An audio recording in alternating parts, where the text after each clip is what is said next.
கர்த்தருக்குள் பிரியமானவர்களே, April 21 LN G white அம்மையார் அவர்களுடைய மாரநாதா புத்தகம், பக்கம் 221. இன்றைய தியானத்திற்காக தெரிந்து கொள்ளப்பட்ட தலைப்பானது நலவியல் வாழ்வை முன்னேற்றமடைய செய்யுங்கள். வசனம் ரோமர் 12வது அதிகாரம் 1வது வசனம். அப்படி இருக்க சகோதரரே, நீங்கள் உங்கள் சரீரங்களை பரிசுத்தமும் தேவனுக்கு பிரியமுமான ஜீவ பலியாக ஒப்பு கொடுக்க வேண்டும் என்று தேவனுடைய இரக்கங்களை முன்னிட்டு உங்களை வேண்டிக் கொள்ளுகிறேன். இதுவே நீங்கள் செய்யத்தக்க புத்தியுள்ள ஆராதனை. உடல், மனம் மற்றும் ஒழுக்கத்தின் ஆற்றலை இழக்க செய்கின்ற பழக்கங்களில் தொடர்ந்து திளைத்து கொண்டே ஒரு மனிதன் தனது உடலை தேவனுக்கு பிரியமான பரிசுத்த ஜீவ பலியாக ஒப்பு கொடுப்பது கூடாத செயலாகும்.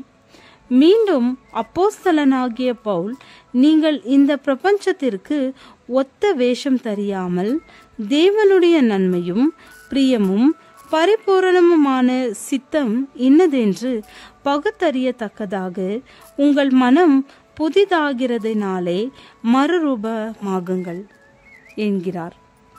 குணத்தின் நீதிக்கும் அல்லது தூய்மைக்கும், குறிப்பாக கிருபையில் வளர்வதற்கும் எதிர்த்து நிற்கின்ற உலகில் நாம் இருக்கின்றோம்.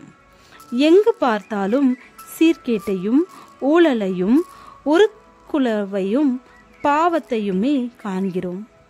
சாவாமை என்னும் ஈவை பெற்றுக்கொள்வதற்கு சற்று முன்பாக நம்மிலே நிச்சயமாக நிறைவேற்றப்பட வேண்டிய வேலைக்கு இவையெல்லாம் எவ்வளவு எதிராக காணப்படுகின்றது. இந்த கடைசி நாட்களிலே தேவனால் தெரிந்து கொள்ளப்பட்டவர்கள் சுற்றிலும் காணப்படும் கலக்கங்களுக்கு மத்தியில் கரைப்படுத்தப்படாதவர்களாக திடமாக நிற்க வேண்டும். அவர்களது சரீரங்கள் பரிசுத்தமாக்கப்பட வேண்டும். அவர்களது குணங்கள் தூய்மையாயிருக்க வேண்டும். இந்த வேலை நிறைவேற்றப்பட வேண்டுமானால் இக்காரியம் ஊக்கத்தோடும் புரிந்து கொள்ளுதலோடும் உடனடியாக செய்யப்பட வேண்டும். தேவனுடைய ஆவியானவரின் முழுமையான கட்டுப்பாடு இருக்க வேண்டும். ஒவ்வொரு செயலும் அவரது செல்வாக்கினால் இயக்கப்பட வேண்டும்.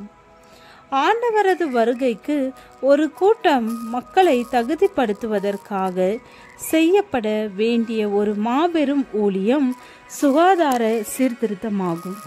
அது அந்த ஊழியத்தின் ஒரு கிளையாகும். தேவனுடைய பிரமாணத்தை மீறாமல் மிக கேடான இன்சுவை கவர்ச்சிகளிலும் சிற்றின்பம் சார்ந்த இச்சைகளிலும் திளைத்து இயற்கை பிரமாணத்தை ஆண்களும் பெண்களும் மீற முடியாது.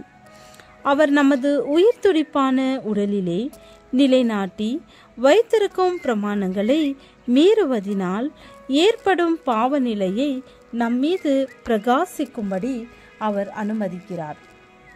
இயற்கையின் பிரமாணத்தை எளிதாக்குவதற்கும் அதற்கு கீழ்ப்படியும்படி தூண்டுவதற்கும் இந்த பணி 3ஆம் தூதனின் தூதுடன் இணைந்து செல்கிறது. இந்த பொருள் கிளர்ச்சியை உண்டு பண்ணவும் பொதுமக்களின் மனம் அதை நுட்பமாக விசாரிக்கவும் வேண்டும் என்று தேவன் திட்டமிடுகிறார். பாவம் நிறைந்த உடல் நலத்தை அழிக்கின்ற மூளையை வலுவிழக்க செய்கின்ற பழக்கங்களின் வல்லமைக்கடியில் இருக்கும்போது ஆண்களும் பெண்களும் பரிசுத்த சத்தியங்களை சரியாக மதிப்பீடு செய்ய முடியாது.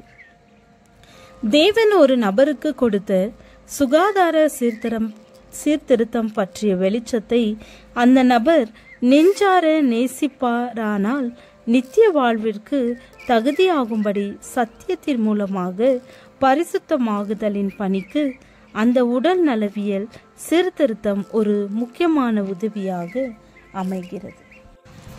ஜெபம். கர்த்தாவே, கர்த்தர் எனக்காக யாவையும் செய்து முடிப்பார் என்ற வாக்கின்படி எங்களை ஆசீர்வதியும். ஆமென்.